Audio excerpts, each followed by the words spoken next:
কেমন আছেন? আমার আরও একটি নতুন ব্লগে তাদের সবাইকে স্বাগত জানাই। আমি তো ভালোই আছি, আশা করি সকলে ভালো আছেন, সুস্থ আছেন। এখন থেকে ব্লগটা স্টার্ট করলাম।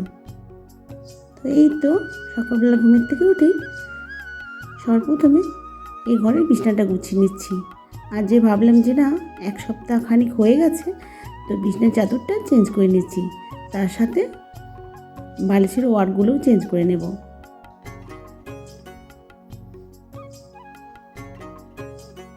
তো ও ঘরে বড় মেয়ে টিউশনি পড়াতে বসে পড়েছে। তো এই ঘরটা আমি ভালোভাবে গুছিয়ে তারপরে একে একে সব কাজ করতে হবে। আর এখন বাজে 7:30। তো উঠেছি আরও আধ ঘন্টা আগে, উঠে বাসি কাপড়টা চেঞ্জ করে নিয়েছি। তারপরে কিন্তু দোকান চালাতে হচ্ছিল। জানেন, একে একে সব কিছু কাজ করে নিতে হবে। সেটা গুছাতে চলে এলাম। আর এদিকে দোকান চালাতে হচ্ছে, আর এদিকে কাজও করতে হচ্ছে। কারণ আপনাদের দাদাভাই গেছে একটা কাজে, কারণ ওর জলের ব্যবসা আছে, বাড়ি বাড়ি জল দিতে হয়, এর কারণে একটু বেরিয়েছে। তো আমাকে বলেছে দোকানে থাকতে। তো আমি এদিকে ঘরের কাজগুলো করছি, আর দোকানের কাজও কিন্তু করতে হচ্ছে।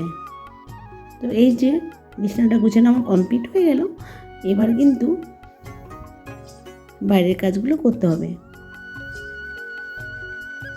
তো আমার বাইরের কাজটা ড্রেসটা চেঞ্জ করে একদমই করতে ইচ্ছে করে না, তবুও কিন্তু এই কাজের চাপে পড়ে করতে হয়। তো দেখেন, আমাকে কিছু পয়সা দিয়ে গেল আর বলল যে এখন দুধ আসবে, দুধের গাড়ি আসবে, সেখান থেকে কিন্তু দুধ রাখতে হবে। তো কিছু পয়সা আর কিছু লিস্ট দিয়ে গেল, যে যে মালগুলো রাখতে হবে সেটাই লিস্ট। তো এদিকে চলে যাবে কিছু মাল আনতে। তো তার জন্যই গাড়িটা বের করে নিয়েছে, আর একজনকে জল উঠিয়ে দিল, আর নিজেও কিন্তু জল তুলে নিল। কেননা ফাঁকা গাড়ি কোনো সময় নিয়ে যায় না, কিছু না কিছু কাজ করতেই হয় তাকে। তো এদিকে দেখেন চলে গেল। তারপরে ঘরের কাজে লেগে পড়লাম। তো একে একে ঘরের কাজগুলো সব সারতে হবে, আর এর সাথে সাথে দোকান চালাতে হবে। আর আমি ভয়েসটা দিচ্ছি, আপনারা গলাটা শুনে বুঝতেই পারছেন যে আমার অনেকটাই ঠান্ডা লেগেছে, আমি কিন্তু কথা ভালো করে বলতে পারছি না। তো যাই হোক, এখন দোকানে এসেছে, সেই মালগুলো কিন্তু মেপে দিচ্ছি। তো এখানেই আমার কিন্তু ঘন্টা খানিক লেগেছিল মাল মাপতে। তো অনেকগুলো লোকই এসেছিলো মাল নিতে, তো একে একে সবাইকে দিলাম। আর এতটা ভিডিও করা তো সম্ভব নয়, তাই যেটুকু পারলাম সেটুকু কিন্তু করে দিলাম। তো আমার রান্নাঘরের সাথে সাথে, ঘর সামলানোর সাথে সাথে এই দোকানও কিন্তু সামলাতে হয়, যেহেতু আপনাদের দাদাভাই বেশিক্ষণ কিন্তু দোকানে থাকে না। তো এদিকে দোকান আমার চালিয়ে দোকান ঝাঁট দিয়ে বের করে নিলাম নোংরাগুলো। এবার বাইরেটা ঝাঁট দিয়ে নেব। তো দেখেন, এখন কিন্তু অনেকটাই বাজে, কেননা ঘন্টা খানিক আমি বেরিয়ে এসেছি। সে আবার বাজারে গিয়ে চলেও এলো। এইদিকে আমারও এখনও কাজকর্ম শেষই হয়নি, কারণ হচ্ছে দোকানেই তো 1 ঘন্টা লেগে গেল। এদিকে বড় মেয়ে টিউশনি পড়াতে বসেছে, আর মেজো মেয়ে গেছে টিউশনিতে, আর ছোটো মেয়েও পড়তে বসেছিল। এর জন্য আমার দোকান চালাতে হয়েছিল, আমি কিন্তু রান্না বসাতে পারিনি। তো এইদিকে অনেকটা সময় পেরিয়ে আমার ফাইনালি দোয়ারটা ঝাঁট দেওয়া হয়ে গেল। তো এখন এটাকে আগুন জ্বালিয়ে ধরিয়ে দেব, কেননা অনেকটাই তাহলে নোংরা হবে। আর এদিকে দেখো, এই তেলগুলো বোতলে বোতলে ভরে নিচ্ছে, বড় জারে আছে। আর এইদিকে দেখেন, সবজিগুলো এনেছিল কালকে রাতে। তো আমি সমস্ত কাজ ওদিকে সেরে এসে রান্নাঘরে চলে এলাম। তো রান্নাঘরটা এখন পুরো পরিষ্কার করে নেব, আর বাসনটা আমার আগেই মাজা হয়ে গেছে।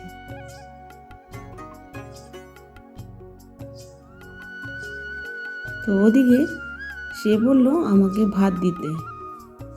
তো এদিকে ভাত রান্না আমার হয়নি, ভাতের হাঁড়ি বসে আছে, আর কিছুক্ষণ হবে, 10 মিনিটের মতন হলেই আমার ভাত কিন্তু কমপ্লিট হয়ে যাবে।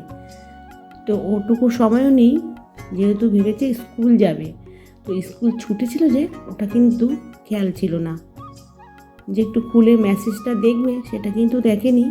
তো খুব চিল্লাচিল্লি করছিল যে এখনও কেন ভাত হয়নি।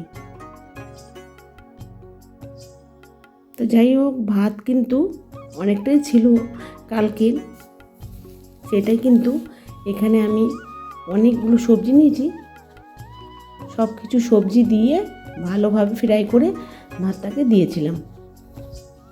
তো এখানে আমি নিয়েছি আলু, টমেটো, ধনেপাতা, পেঁয়াজ, লঙ্কা, পেঁয়াজকালি, অনেক কিছু সবজি দিয়েছিলাম, তার সাথে একটা ডিমও দিয়ে দিয়েছিলাম। তো সব কিছু ফ্রাই করে তারপরে দিয়েছিলাম, বেশ হয়েছিল খেতে।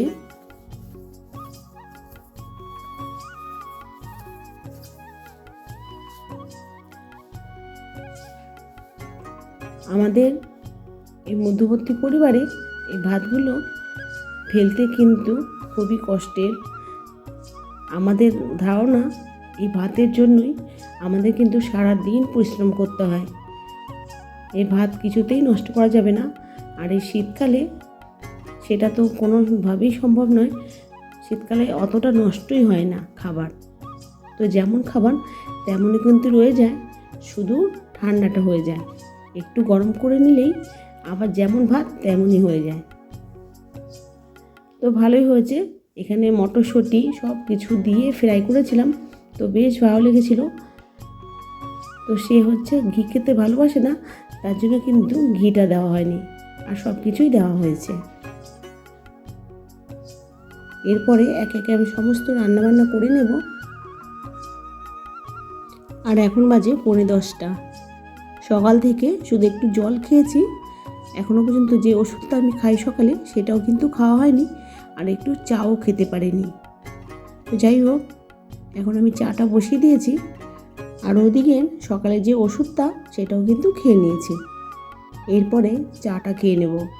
আর সকালবেলা এতটাই তাড়া ছিল, বড় মেয়েকে চা বানিয়ে দিতে পারিনি বলে সে কিন্তু এখনও চা খায়নি।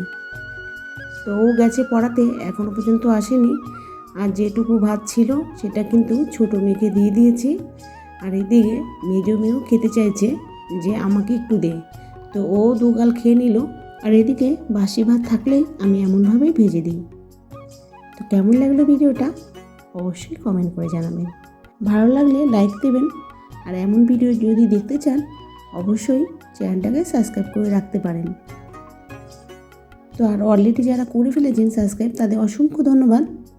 তো আজ এই পর্যন্তই, দেখা হবে পরবর্তী ভিডিওতে।